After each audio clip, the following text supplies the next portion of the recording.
Welcome to Growing E-Commerce. I'm your host, Mike Ryan of Smarter E-Commerce. Today, I want to discuss Google Marketing Live, also known as GML.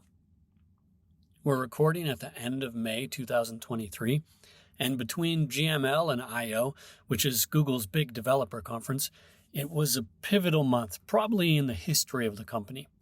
And I really mean pivotal in the sense of the word, in the sense of changing course. E-commerce was at the forefront of GML. It felt very much like an e-commerce event. So let's talk about the features coming to Google Search and Google Ads and what they mean for you. We'll cover conversational campaign creation, product studio, merchant center next, and more. All right, let's get into it. I want to start with kind of a high-level take. We'll get more into detail as we go, and I kind of want to walk through the features from sort of a higher level into a deeper level. But after I/O and then once more after GML, you probably saw the memes. Like there was this supercut of Sundar up on stage talking after I/O, like from his keynote, how many times he said AI. You know, it's just stitched together, AI. And the whole point is that this is this clear, big focus of Google right now. They are seizing the moment. And this is not surprising at all. This is kind of the culmination of like Code Red. If you remember a few months back, Microsoft and Bing making very big, bold, aggressive moves into AI with OpenAI and ChatGPT. And people had this feeling that Google got caught with their pants down. The idea was that Microsoft was making Google dance. And hey, isn't AI Google's domain? How did this happen? Google, after all, they're the ones who created the transformer technology that this current wave of innovation is based on. That's the T in GPT is for transformer. And, Google started trying to move fast here too. They had a press conference, a little mini tech demo, faster than they probably would have liked, where they showed off Bard, and there was an embarrassing mistake with the James Webb Telescope factoid, and their stock got a little haircut. So it wasn't looking promising. Now was the chance for Google to regroup, show the work that they've put in, show what they can do, and I think that they delivered on that. So overall, I was pleased with the announcements. I don't think anything here was that surprising. And that's weird to say because some of these capabilities that they're showing off 6 months ago, a year ago, would have felt very futuristic and kind of sci-fi. But, that's the nature of once we've seen a tech demo of what generative AI can do, what generative AI can do, and you kind of become acclimated to it. You accept that, and the level of your expectations changes. So after you've seen, a technical demo or of one of these teaser videos of like Microsoft Copilot or Google Duet, you start just kind of waiting. Well, when is this stuff going to come to Google Ads? When is it going to come to Google's marketing portfolio? And yeah, the other thing is that, this was Code Red, all hands on deck. Google needs to move really fast here. But there's also sort of this other opportunity sense where it's kind of like you've caught a fish. Now, what are you going to do with it? Google has wanted and dreamt about capabilities like this for a long time.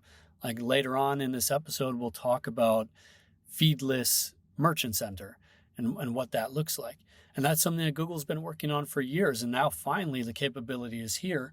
So how ready were they? How fast could they move? And I just want to share, before we get into the topic a little bit more, I want to share this anecdote. It was something that I had noticed on LinkedIn. I'm not going to get too specific here. I don't want to dox anyone or reveal anyone's identity. But it was really interesting. I saw this product manager who was involved in really one of these very core new AI products from Google. And 3 months ago, they weren't a product manager at all. They were doing something totally different. I don't want to get too specific into what they were doing, but it was related. They were in software development at Google, but it just really blows my mind. You can see that it was this all hands on deck kind of draft environment, like kind of conscripting people into service to fulfill this massive speed that they needed to achieve here, that they wanted to achieve here. Because I've been in product management, I know that game, and it's a whole discipline. 3 months into product management is nothing.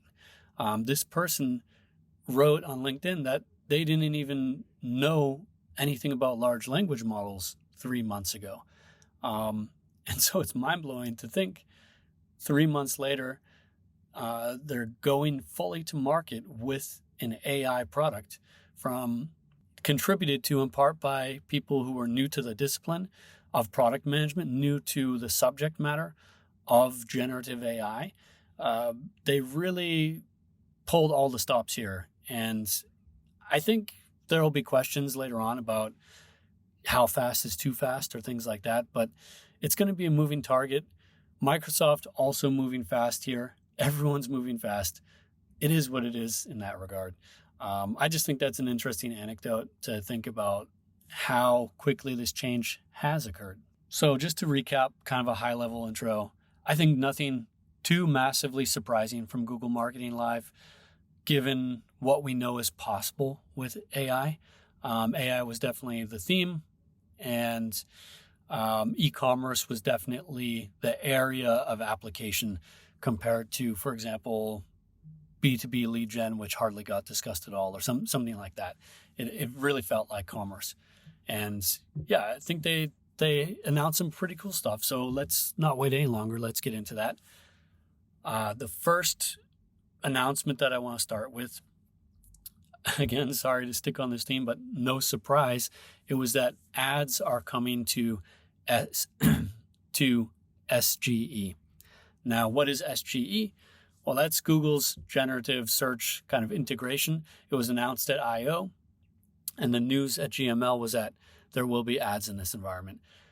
So just to back up a little bit, we've done a couple of episodes related to this. You can listen to an episode with Mike Taylor where we talked about the integration of ChatGPT and Bing Search. I also got a bit on this topic with Sam Tomlinson. I've spoken with Fabrice Canal from Microsoft. I've been kind of fixated on this topic lately. Sorry if it's getting too much. But this is Google's answer to that kind of an experience. And some people, I think I've had some debates in those episodes about whether search is the right fit for generative AI and chat technology, this chat-like experience. And we can debate about that or not, but it was very clear that this would happen. Microsoft is doing it. The media is making noise. At a certain point, it becomes an inevitability that Google needed to jump on this. Like, they were trying to keep things separate. They were saying chat is not search. We're going to keep these experiences separate. But here you go. They're combining them, which, yeah, I think was inevitable. And just as inevitable, considering that their business is built on advertising, just as inevitable then are the fact that there's going to be ads in here. And so this wasn't really a surprise. It was more of an assurance. Like, hey, we're working on this. This is coming. Shareholders don't need to freak out or anything. We're on it. And for advertisers, kind of a heads up. So this will have search and shopping inventory in there in the first place. And, that's because those are the campaigns that are up and running. Those are the formats that exist now, today.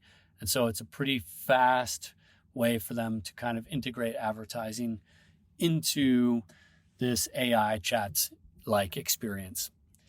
In the future, there could be new native formats coming that are specially designed. And yeah, that gives Google some time to continue thinking what to really do here, what to do next, seeing how users engage with this technology, seeing what the metrics look like, the performance looks like on kind of existing formats when it gets built in there.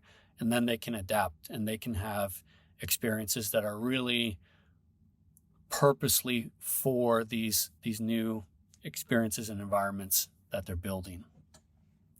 Because again, they move fast here. So this is just a quick solution to bring in search and shopping. There's a lot of unknowns though. Mostly we just don't know what's coming with ads in terms of these AI features. What kind of targeting will be available? What kind of opt-in or opt-out might be available? Right now you can't opt in or out. It's not even happening at a scale large enough to justify that, is my understanding. In terms of reporting, will you be able to kind of segment your performance by these new SERP features compared to, or these chat-like features compared to traditional search engine results page? And I just have a feeling we've seen where Google has gone in terms of placement reporting in the past. Unless there's an outrage or uproar, I don't know, from advertisers that, hey, we need and we must see the difference in performance here, because in the sake of transparency, it's important for our business, in the sake of investing and understanding what's happening in this channel. If there's not that uproar, then Google's probably going to fold this into the G-O&O category of placement, which is, we're getting in the weeds a little bit here, but that's like Google owned and operated. And that's a sort of soup that can contain all of their proprietary placements and surfaces and so on. And we'll see if they're going to split it out or not. I would love to see them split it out, because I think that there's so much here for us to learn and understand that we need that transparency just to know what's occurring. The performance is going to be a big question mark, especially if they don't split it up. We just won't know. But I think there are so many kinds of requests or prompts and conversations that can occur with the AI. And there's going to be some that are much more transactional, much more commercial, and have this good, clear potential, and others less so. But in the end, there is the possibility to deliver a very high degree of relevance and this really kind of intimate, engaged experience if people are really using the chat that way, where you could have very high click-through rates and conversion rates. But the opposite could also occur, where they've gotten the information that they need from the AI. They're not going to click through on a website organically at that point. They're not going to click through on a paid link either. They've gotten what they need, and they're leaving on these more informational requests. So it's really just hard to say at this point. And I think we're going to need to observe it. And I hope that Google supports us in that need to observe and to learn by offering really good reporting here. So that was kind of the more consumer-facing part of Google's announcements, is that there's going to be this generative search experience. And by the way, it's already rolled out to a limited extent. People are testing this already. Yeah, then it gets into the first features where it's not just about how consumers interact with AI, or how AI can support these consumer-facing features, but how AI can support advertisers in their daily work.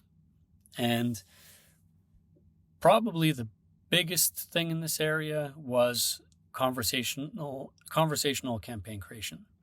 That's for search and also for PMAX. There are these two kind of work streams here. But in a nutshell, this is a new workflow in the UI in Google Ads that uses AI chat and prompting to simplify and speed up campaign creation. So before, where you would have to just kind of sit down with a blank piece of paper or some templates or whatever and start brainstorming ad copy or like these kind of campaign components, descriptions, headlines, all this kind of stuff, and producing assets. Now, the generative AI is kind of like a coworker at your side, or an assistant that helps you get over that blank page and quickly produce outcomes. So, for example, you can provide a landing page URL and some information that Google will just, or Google's AI will take and run with at that point. So it's like working with Bard or ChatGPT, but it's specialized for campaign creation. It's not this huge open-ended experience. It is designed to analyze a web page and just automatically build out these campaign components. So it will automatically offer you keywords and headlines and stuff like that. And then you can approve, edit, disapprove, and go from there, which I think is really great that at this point in time, it's very collaborative. It's saving you time. It's speeding up your work. But ultimately, you're still totally in control of what's going to happen. I am a big fan of automation and AI applications when humans are in the loop. I think that that's going to be important in the intermediate term until this technology is more powerful or till we can really trust and depend on it, till it's more proven. Right now, it's so experimental.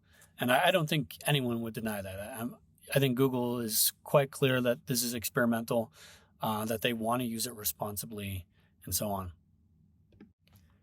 But this is a cool feature. So you can do this for search campaigns, you can do this for Performance Max campaigns, and that really helps with Performance Max campaigns where there's a lot. Those are asset heavy, and it can just help make PMax, more fully realized for teams that haven't been able to supply those assets or haven't been able to make the most out of Performance Max. I think that it probably offers the biggest sort of increment to small and medium businesses, and imagine that, it's an SMB where the owner is kind of wearing a lot of hats, including marketing, or a really small team, because they might be feeling totally stuck and feeling at zero. And this is just kind of a superpower in that context. When you think about in-house teams or agencies, then I think it can help them focus on other priorities or kind of scale their workload. So I think it's attractive to a lot of different teams and different use cases. But the main thing I want to emphasize is that we also just don't know yet. This is a new workflow for all of us. It's a new way of working. We don't know exactly how AI generated results are going to perform, or output is going to perform. So that's something we really need to be like curators. I hate that curate buzzword from a couple years back, but that is our job. We're the editors. We need to ultimately kind of audit the output of the AI and say, okay, do I think this is actually going to convert? What do I think this is going to do on my click rates? And because right now it's just not clear. It's clear that the AI can quickly generate something, but it's not clear that it can quickly generate the best output or something that an experienced human could do. Like the keyword selection. How strategic is that? How well researched is that? Can you say that it's researched at all? Is it an alternative process that's just as good as human research? We just don't really know about that yet. So I think this is very cool functionality, and it's something that would have felt like sci-fi not that long ago. And again, I love that it is a human integrated workflow and not just the machine doing all of it by itself right now. Now, that brings us to the next feature that I want to discuss, which is these sort of on-the-fly generative assets. And what I mean by on-the-fly, these are automatically created assets. That's a feature that already exists within Google. But the way that automatically created assets currently work, they'll be based on something that a human has touched. Like they'll be based on, for example, a landing page or something like this. And what we're talking about now, the AI will read the query and like in auction time, And based on that query, think about how fast this happens, because there's so many things occurring in the auction. And from a user perspective, you'll be instantly served an ad. But this ad will have been, created on the fly, or it's like query adapted by the AI at the time that is served. So, depending on their query, if they included, certain words that are relevant for them that would not be otherwise covered, then you're ensuring really good relevance. There's also the possibility that users could perceive this as creepy. There's many things that could occur here. I think there are privacy questions that come into play, because if you think about it, we're not allowed to see all of our search terms anymore, because some of them, the volume is not sufficient, where Google is afraid that this stuff can somehow get mapped back and become personally identifiable information. And they have a legal obligation to prevent that from happening. And this raises, to me, an interesting question about these kind of query level or search term level, you could say, creatives, where you might not necessarily have a right to know what creatives or what assets were generated or got served. You might not have a right to know your own ads, because they were so personalized that they become personal information. And that's an interesting sort of conundrum, because I think ideally we would love to know what the AI has generated, learn from it, if it worked once, integrate it into a campaign, or integrate those learnings elsewhere on the website into ad copy. I just think that there would be a lot of value and potential in learning from what exactly is happening here. But this is unlike the generative AI in the campaign creation, where you get to edit and approve. You don't get to review this at all. You might never know what was served here. It's really, humans are out of the loop in this way. And so that's fascinating. And perhaps a bit problematic. As I said, I like when humans are in the loop for now. Just a final word about that, though, kind of on the flip side, you can apply these at the campaign level. So you can have, in principle, you could have identical campaigns. One has these activated, one doesn't, or you could use your Google Match Markets Python library or whatever you like to do some split testing. There's different possibilities here. So you can test with and without. You could do a pre-post, whatever kind of testing you want to do. You could you could see what's happening to your click-through rate, your conversion rate, et cetera, and find out if this at least is performant or not, if it's a good idea or not. But you might never really know what's happening under the hood. So before we move on from the topic of generative features in ads, which is mostly what I want to talk about in this episode, there's one more of these kind of features, and it's called Product Studio. It's sort of its own little tool. This is, let's walk through an imaginary use case. You could quickly take a kind of crappy photo of your product on your phone, and upload that into Product Studio. And this would let you remove the background and replace it with an AI-generated background that you prompt, sort of a product scene. You could, for example, they show these, I think it's a bottle of lotion or something like that, and it gets peaches and things generated around it. And another one has, I think, sprigs of lavender generated around it. You'd also have the option to kind of automatically touch up the image since you took it quickly on your cell phone in this imaginary scenario. You can increase the resolution if you've got assets that are kind of small and outdated. There's always this sort of resolution creep happening as monitors become increasingly high res, and maybe your images are not that high res. there's a lot of interesting things that you can do here. You can create lifestyle imagery or just spin up lots of image variants.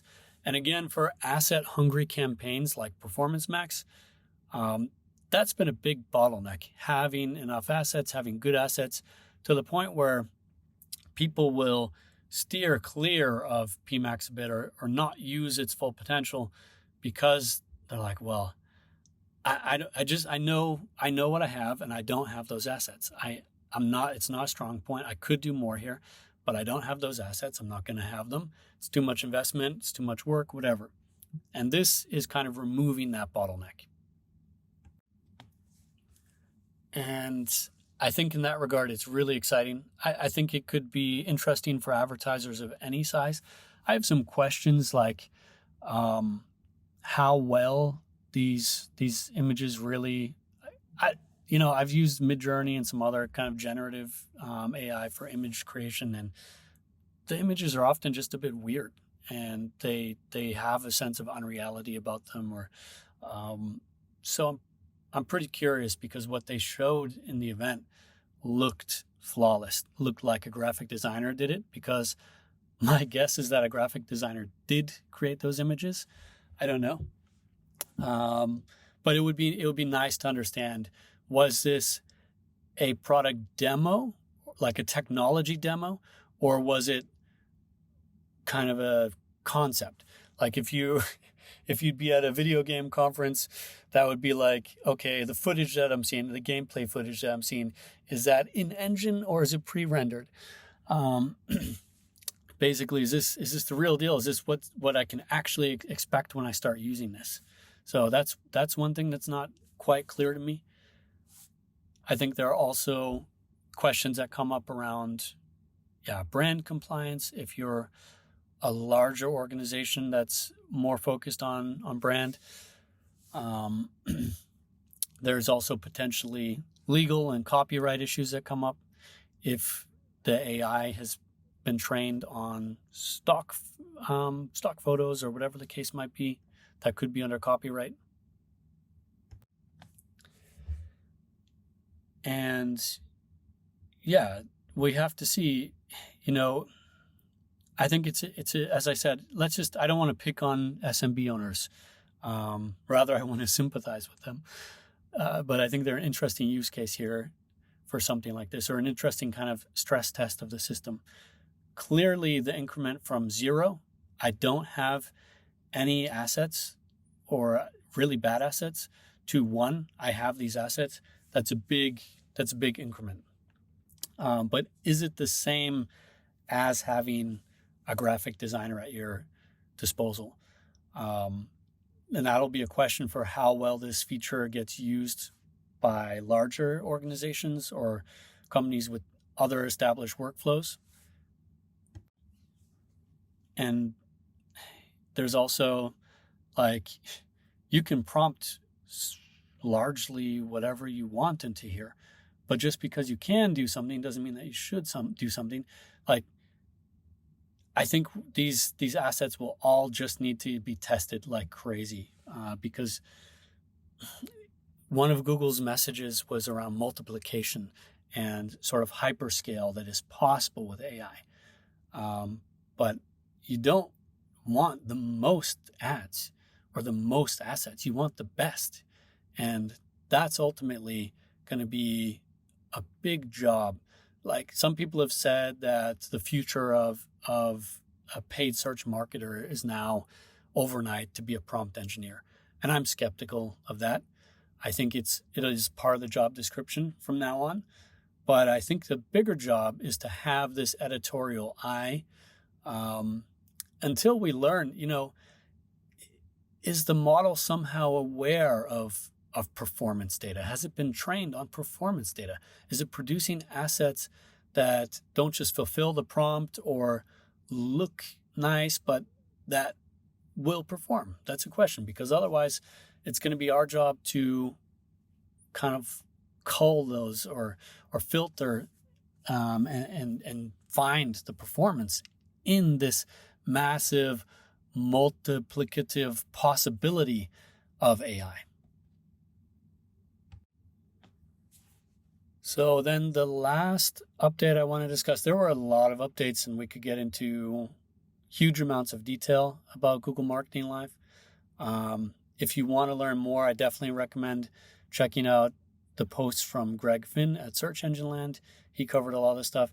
And you've probably been seeing this, if you're active on social media at all, you've probably been seeing a lot of information by now. But I think the whole field is just at the beginning, and it's going to continue sort of unfurling and becoming clear only over the next year ahead.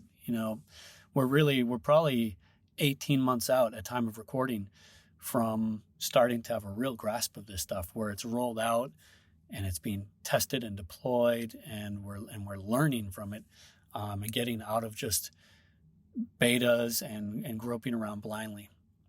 But sorry, as I was saying, the last thing I want to discuss before we close this episode is Google Merchant Center Next. So Google Merchant Center is really another key area of activity besides the ads interface itself, or ads editor, if you're using that, which is probably a good idea. And at the heart of Google Merchant Center has always been the feed, or the feeds. I've discussed on this podcast in the past, I have this idea, or dad joke, I call it like merchant center of gravity, which is blending, this phrase merchant center on the one hand and then center of gravity on the other hand.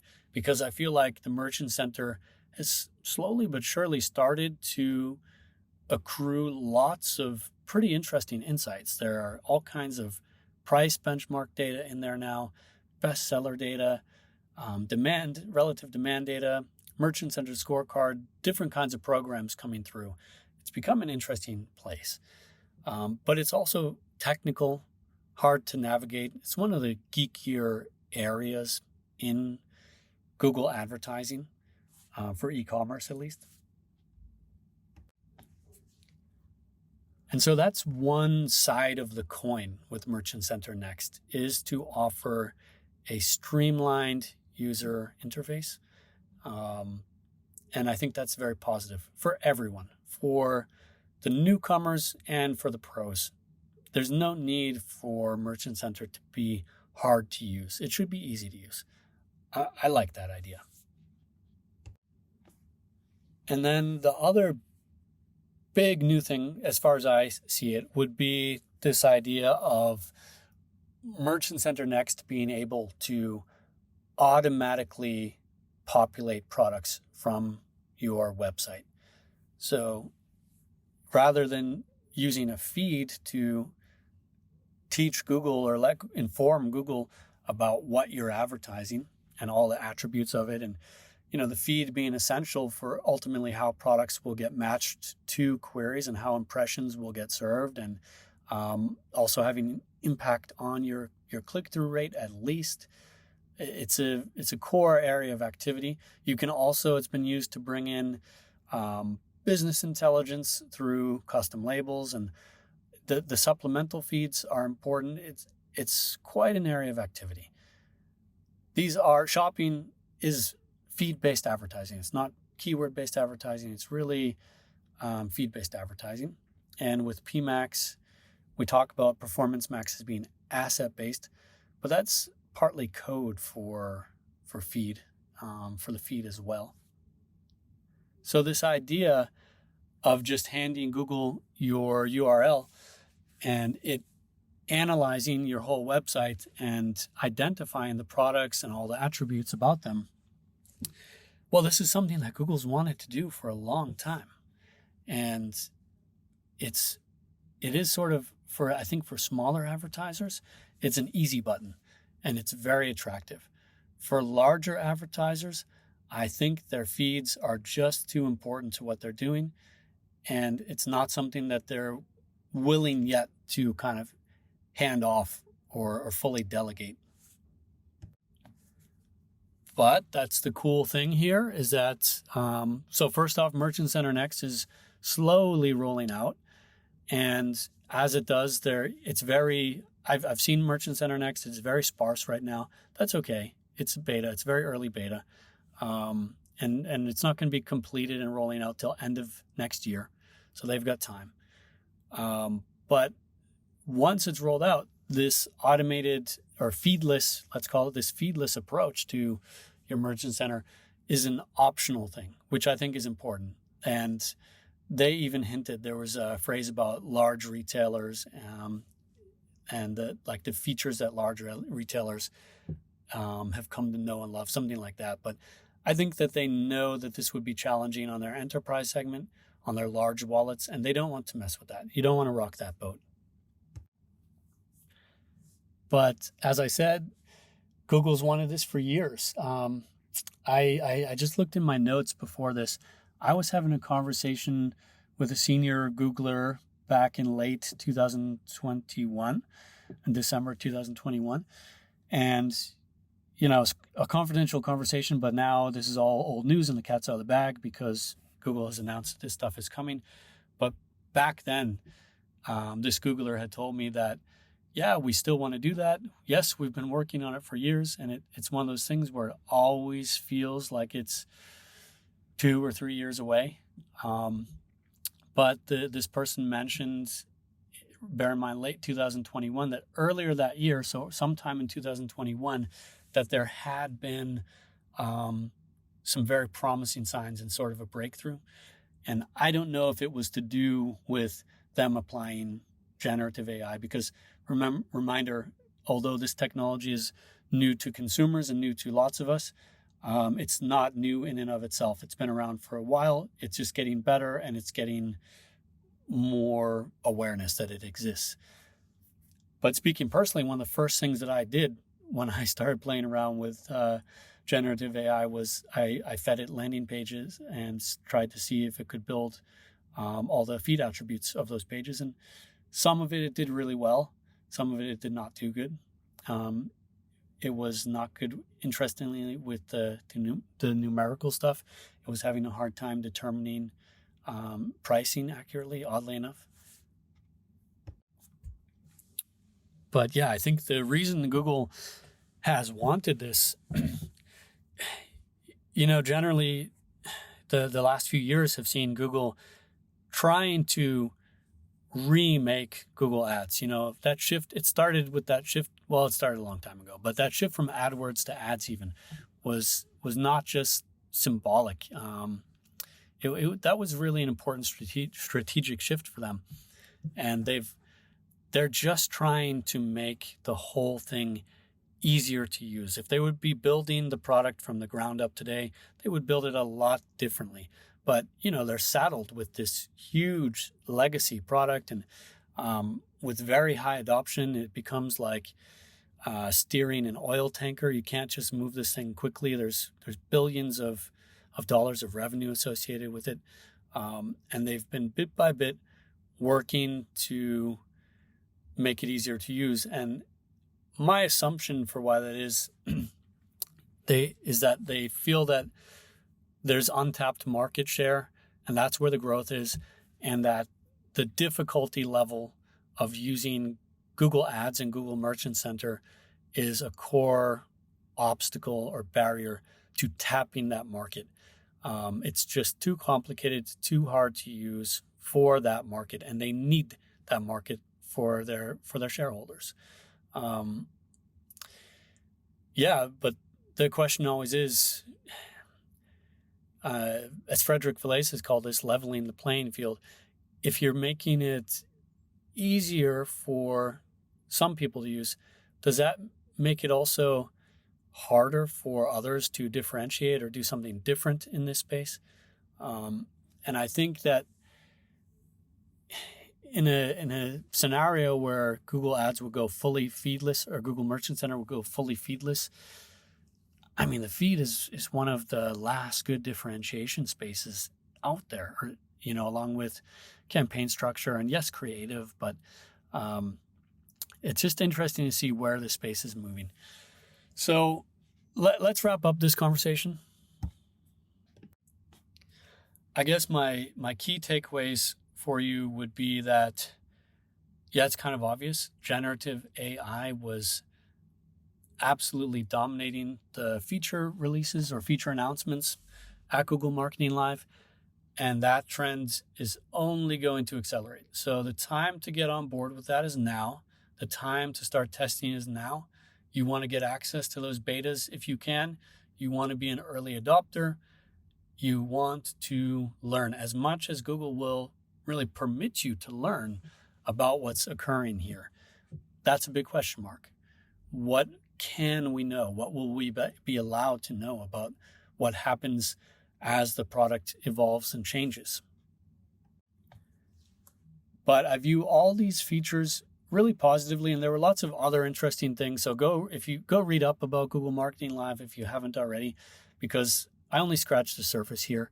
Read up, find out what else is out there. And my recommendation is that we've got to test.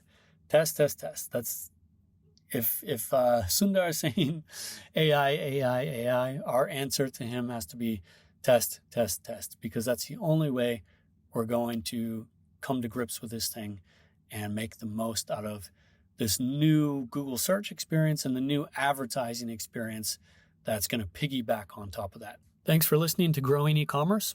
And if you enjoyed this podcast, please consider sharing it with coworkers, friends, or within your professional network. We really appreciate it. This podcast is produced by Smarter E-commerce, also known as SMEC. To learn more, visit smarter-ecommerce.com.